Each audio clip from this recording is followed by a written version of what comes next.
Hi guys, I'm back again with iCalculus, and I'm Trent Alexander representing the crew.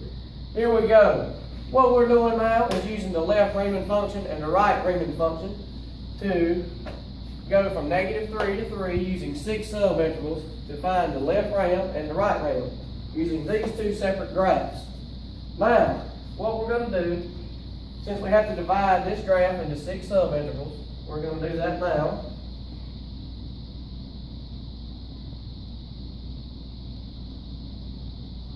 Alright. Now we're going to use this graph here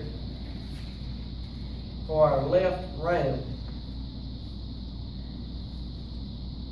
We'll highlight that right there, the way you can see. Alright guys, now we have it set up into 6 different rectangles. Alright. Now since we're doing the left ram, we're going to close off each rectangle so we can use the area formula, length times width, to find the area of each rectangle and then add them up in the end. Alright? So we're going to close off each rectangle, like so.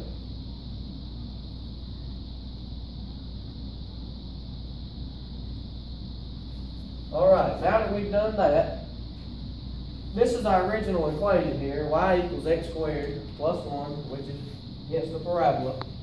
Alright, so now we're going to find the area for each rectangle, starting with this one. So since we have 6 subintervals, each width is 1 here. Alright? So what we're going to do now is y equals -3 squared plus 1. Well, that's for our area for the first rectangle. Alright? I'm going to put a little running list up here at the top. That way we can add all the areas together. Now, we move to the second rectangle.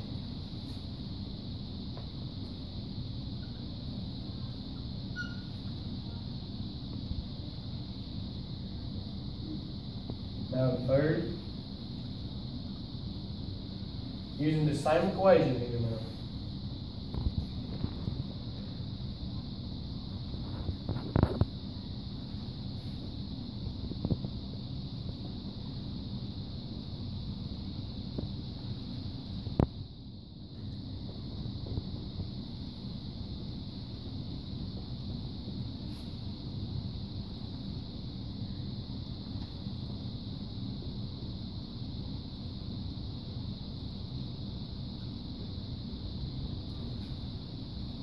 And there we go. There's our areas for our 6 rectangles.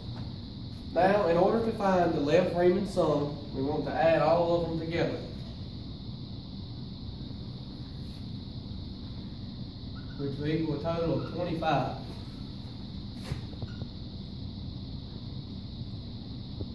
Go ahead and write that over here.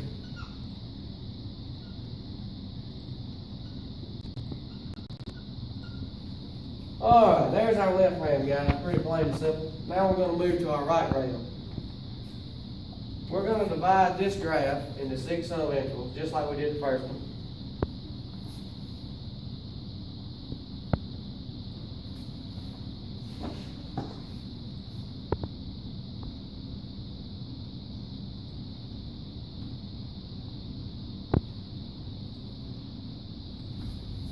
Alright. Now, as we did on this graph, we went from the left-hand side going over and closed the rectangle. On the right Riemann sum, we're going to go from the right-hand side. Just like that right there.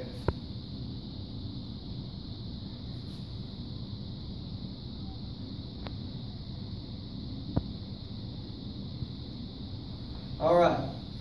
Now, starting on the right-hand side, we're going to use the same equation. We'll do it over here on the right-hand side of the board here. So we're going to go 3 squared plus 1. Alright. Now 2 squared plus 1.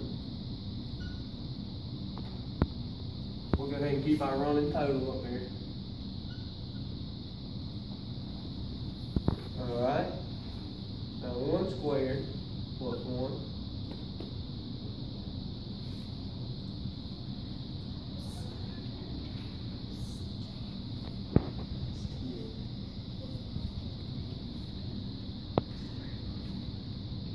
made a little minor mistake there, guys.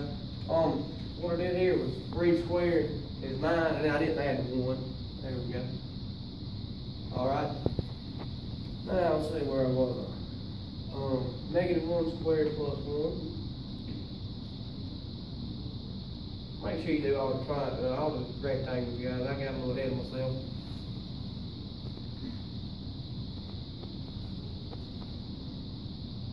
Still finding the area for each rectangle.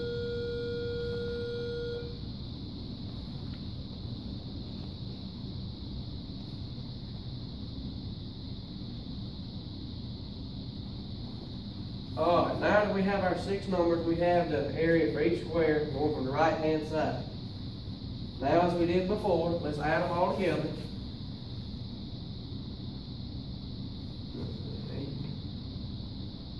Equals the same thing here.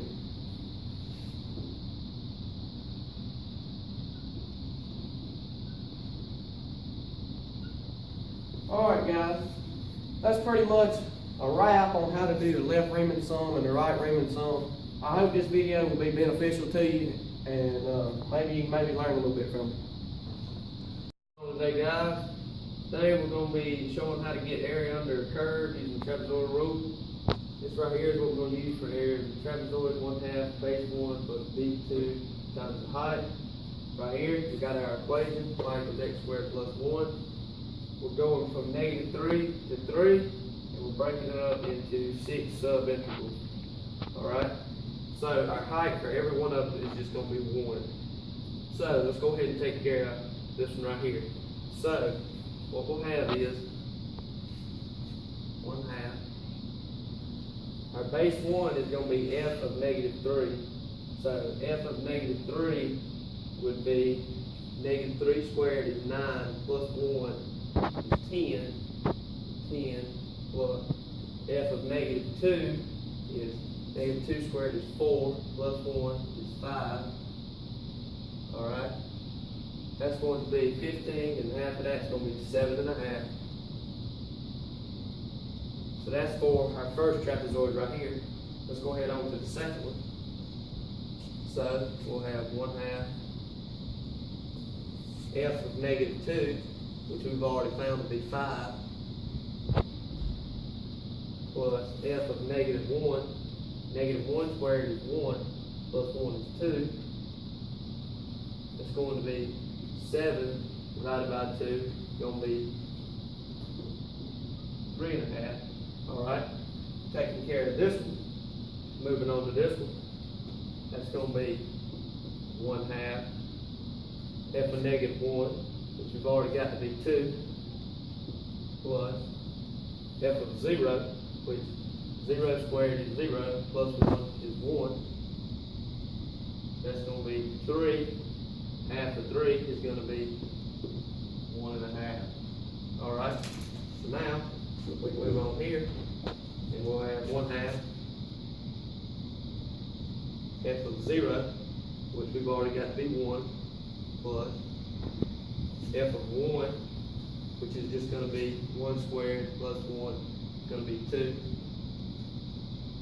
Alright, so we'll have 3 divided by 2. Going to be 1.5. Alright, taking care of him.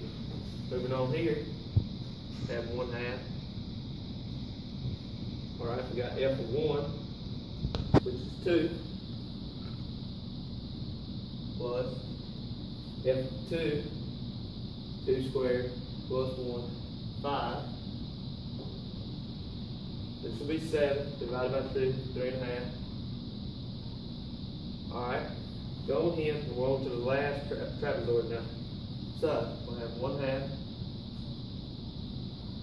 f of 2, which is 5,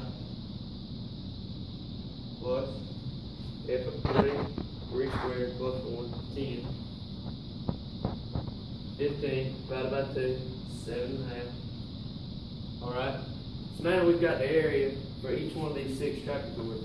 Now to find the area of the total, we're just going to add all these up. Alright, let's see.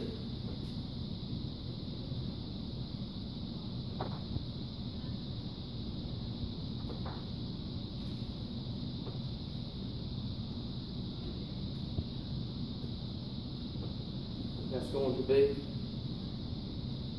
25 is our area. Alright guys, that's how we find the area under a curve using the trapezoidal rule.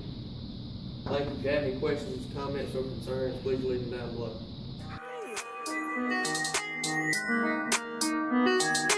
Trapaholics Mixtapes.